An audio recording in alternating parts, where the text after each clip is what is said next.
नमस्कार दोस्तों, स्वागत है आप सभी का हिंदी महासागर में। आज हम पढ़ने वाले हैं जॉर्ज पंचम की नाक कहानी।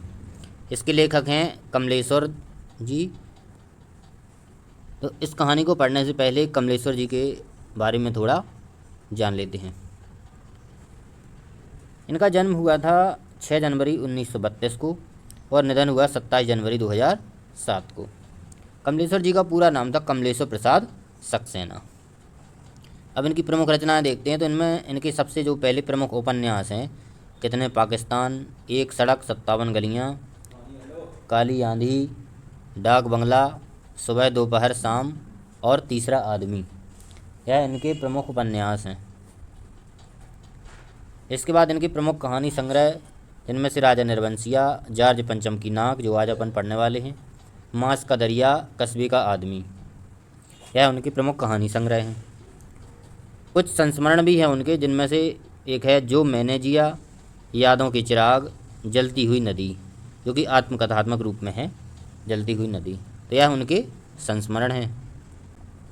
इसके बाद उन्हें कुछ जो प्रमुख पुरस्कार दिए गए उनमें से साहित्य अकादमी पुरस्कार 2003 में दिया गया। उनका उपन्यास था कितने पाकिस्तान। इस उपन्यास के लिए कमलेश्वर जी को साहित्य अकादमी पुरस्कार प्रदान किया गया था। भारत पद्म भूषण पुरस्कार 2005 में भारत सरकार के द्वारा दिया गया। इसके अलावा उन्हें उत्तर प्रदेश का भारत भारती पुरस्कार और दिल्ली हिंदी अकादमी का शिला का सम्मान प्राप्त हुआ है। तो यह पुरस्कार जो उन्हें प्राप्त हुए हैं। तो ये था उनका सामान्य परिचय। इसके बाद अब अपन जो है कहानी पढ़ेंगे उनकी। अब हम पढ़ते हैं जॉर्ज पंचम की नाक। यह बात उस समय की है जब इंग्लैंड की रानी एलिजाबेथ द्वितीय मैं अपने पति के हिंदुस्तान पधारने वाली थी। तो इसमें इंग्लैंड की पहला प्रश्न यहीं से बनेगा कि इंग्लैंड की कौन सी रानी को भारत जो है आना था। तो एलिजाबेथ द्वितीय। अखबारों में उनकी चर्चा हो रही थी। रोज़ लंदन के अखबारों से खबरें आ रही थीं कि शाही दौरे के लिए कैसी कैसी तैयारियां हो रही हैं। रानी एलिजाबेथ का दर्जी परेशान था कि हिंदुस्तान, पाकिस्तान, नेपाल के दौरे पर रानी कब क्या पहनेंगी। उनका सेक्रेटरी शायद जासूस भी उनके पहले ही इस महाद्वीप का तूफ़ानी दौरा करने वाला था। आखिर कोई मजाक तो था नहीं, जमाना चूँकि नया था।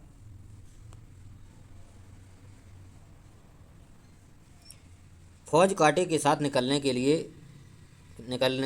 दिन बीत चुके थे, इसीलिए फोटोग्राफर की फ़ौज तैयार हो रही थी। क्योंकि पहले के लोग जो राजा महाराजा थे तो कहीं वो जाते थे यात्राओं पे तो उनके साथ फौज जाया करती थी, सेना जाती थी। लेकिन अब समय बदल गया है। अब आजकल जो फोटोग्राफर होते हैं उनकी फ़ौज जाती है कि कहीं फ़ोटो ना कोई चूक जाए। तो आज के समय में किसकी फ़ौज जाती है? फोटोग्राफरों की फ़ौज। जैसे हमारे प्रधानमंत्री जी। इंग्लैंड के अखबारों की कर्तनें हिंदुस्तानी अखबारों में दूसरे दिन चिपकी नज़र आती थीं कि रानी ने एक ऐसा हल्के नीले रंग का सूट बनवाया है जिसका रेशमी कपड़ा हिंदुस्तान से मंगाया गया है, कि करीब 400 पाउंड खर्चा उस सूट पर आया है। तो जो अखबार होते थे इंग्लैंड के उनमें क्या खबरें निकलती थी? कोई सूट है जो रानी ने बनवाया है, कौन से रंग का? नीले रंग का। और खर्चा कितना आया उसका? करीब 400 पाउंड जो है उसका खर्चा आया। और उसके लिए जो कोमल रेशम है वो कहाँ से मंगवाया गया? हिंदुस्तान से। रानी एलिजाबेथ की जन्मपत्री भी छपी। प्रिंस फिलिप के कारनामे छपे। जो उनके राजकुमार थे उनका नाम क्या था? फिलिप। और तो और उनके नौकरों, बावर्चियों, खानसामों, अंगरक्षों की पूरी जीवनियाँ देखने में आईं। शाही महल में रहने और पलने वाले कुत्ते तक की तस्वीरें अखबार में छापी गईं। बड़ी धूम थी, बड़ा शोर शराबा था। शंख इंग्लैंड में बज रहा था और गूंज हिंदुस्तान में आ रही थी। इन खबरों से हिंदुस्तान में सनसनी फैल रही थी। राजधानी में तहलका मचा हुआ था।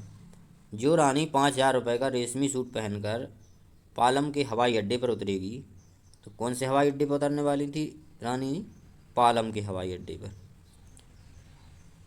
तो जो रानी रेशमी सूट पहनकर पालम के हवाई अड्डे पर उतरेगी उसके लिए कुछ तो होना ही चाहिए। कुछ क्या, बहुत कुछ होना चाहिए।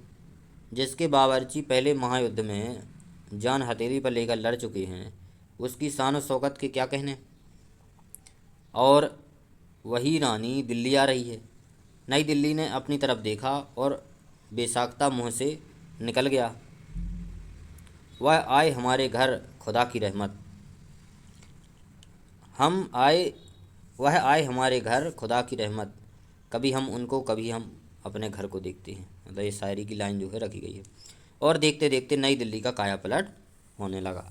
मतलब क्योंकि अब जो है एलिजाबेथ जो रानी हैं जो आने वाली हैं, तो नई दिल्ली में जो है उसकी सुंदरता को बढ़ाने की बहुत बड़ी बड़ी तैयारियां जो है होना शुरू हो गई, क्योंकि रानी आ रही हैं तो कोई उनके स्वागत में सत्कार में और शहर की सुंदरता में कोई कमी नहीं रहनी चाहिए। और करिश्मा तो यह था कि किसी ने किसी से नहीं कहा, किसी ने किसी को नहीं देखा, पर सड़कें जवान हो गईं, बुढ़ापे की धूल साफ हो गई, इमारतों ने नान जीनों की तरह श्रृंगार किया।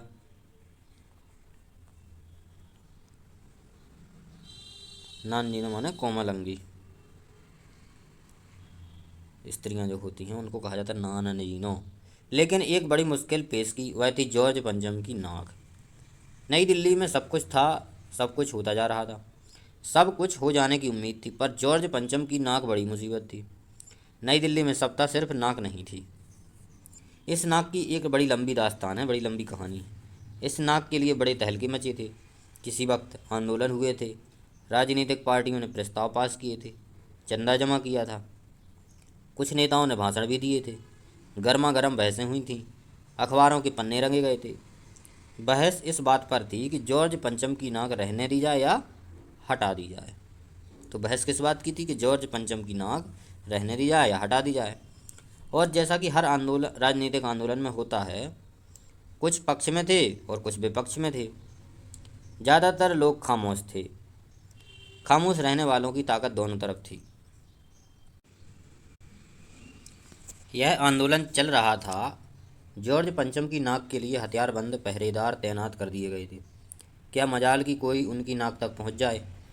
हिंदुस्तान में जगह जगह ऐसी नाकें खड़ी थीं, और जिन तक लोगों के हाथ पहुंच गए उन्हें शानो शौकत के साथ उतार कर अजायब घरों में पहुंचा दिया गया। कहीं कहीं तो शाही लाटों की नाकों की तरह लिए गुरिल्ला युद्ध होता रहा। उसी जमाने में यह हादसा हुआ, इंडिया गेट के सामने वाली जॉर्ज पंचम की लाट की एक नाक एकाएक गायब हो गई। हथियारबंद पहरेदार अपनी जगह तैनात रही, गश्त लगती रही, और लाट की नाक चली गई। लाट माने खंबा, मूर्ति। उसी जमाने में यह हादसा हुआ, इंडिया गेट के सामने वाली जॉर्ज पंचम की लाट की नाक एकाएक गायब हो गई। हथियारबंद पहरेदार अपने जगह तैनात रहे, गश्ती लगती रही, और लाट की नाक गायब हो गई। रानी आए और नाक ना हो, एकाएक परेशानी बढ़ी, बड़ी सरगर्मी शुरू हुई। देश के खैर ख्वाबों मतलब भलाई चाहने वालों की एक मीटिंग बुलाई गई और मसला पेश किया गया कि क्या किया जाए। वहाँ सभी सहमत थे कि अगर यह नाक नहीं तो हमारी भी नाक नहीं रह जाएगी। मतलब जो जॉर्ज पंचम की मूर्ति थी उसमें एक मूर्ति थी, उसमें नाक जो है गायब हो गई। जैसे यह खबर फैली तो उसके लिए एक मीटिंग बुलाई गई कि इस अब क्या किया जाए, यदि नाक नहीं रही तो जो है हम लोगों की नाक गायब हो जाएगी।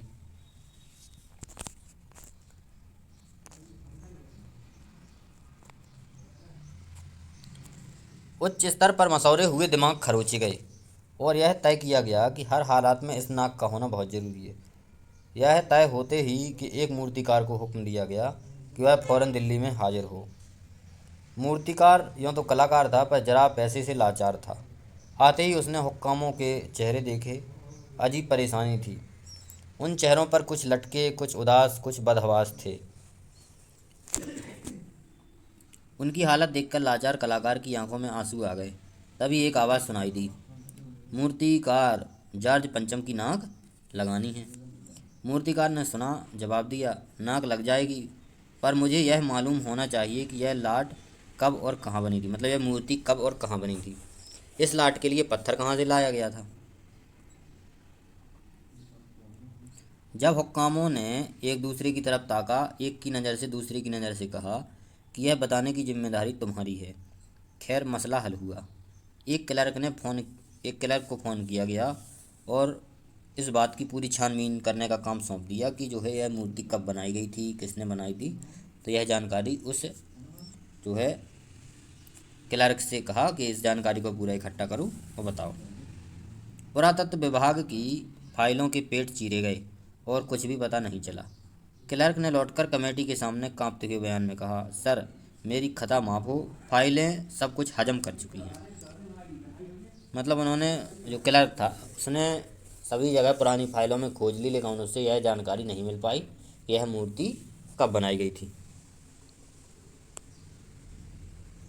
देखो यहाँ पर जो है मीटिंग चल रही है, सभी बड़े बड़े अधिकारी बैठे हुए हैं।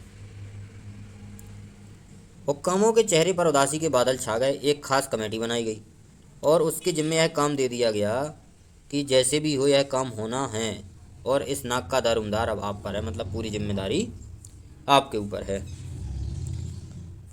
कमेटी, आखिर मूर्तिकार को फिर बुलाया गया। उसने मसला हल कर दिया। वह बोला, पत्थर की किस्म का ठीक पता नहीं चला तो परेशान मत होइए, मैं हिंदुस्तान के हर पहाड़ पर जाऊंगा, ऐसा ही पत्थर खोज कर लाऊंगा। कमेटी के सदस्यों की जान में जान आई। सभापति के ने चलते चलते गर्व से कहा, ऐसी क्या चीज़ है जो हिंदुस्तान में मिलती नहीं? हर चीज़ इस देश के गर्भ में छिपी है। ज़रूरत खोज करने की है, खोज करने के लिए मेहनत करनी होगी, और इस मेहनत का फल हमें मिलेगा। आने वाला ज़माना खुशहाल होगा।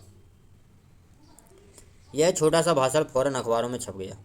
मूर्तिकार हिंदुस्तान के पहाड़ी प्रदेशों और पत्थरों के खानों की दौरों पर निकल पड़ा। कुछ दिन बाद वह हताश लौटा। उसके चेहरे पर लानत बरस रही थी। उसने सिर लटकाकर खबर दी, हिंदुस्तान का चप्पा चप्पा खोज डाला, पर इस किस्म का पत्थर नहीं मिला, यह पत्थर विदेशी है।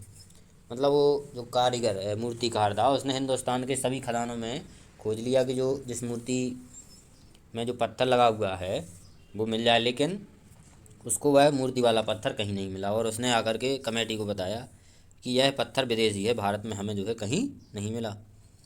कमेटी के सभापति ने तैस में आकर कहा, लानत है आपकी अक्ल पर।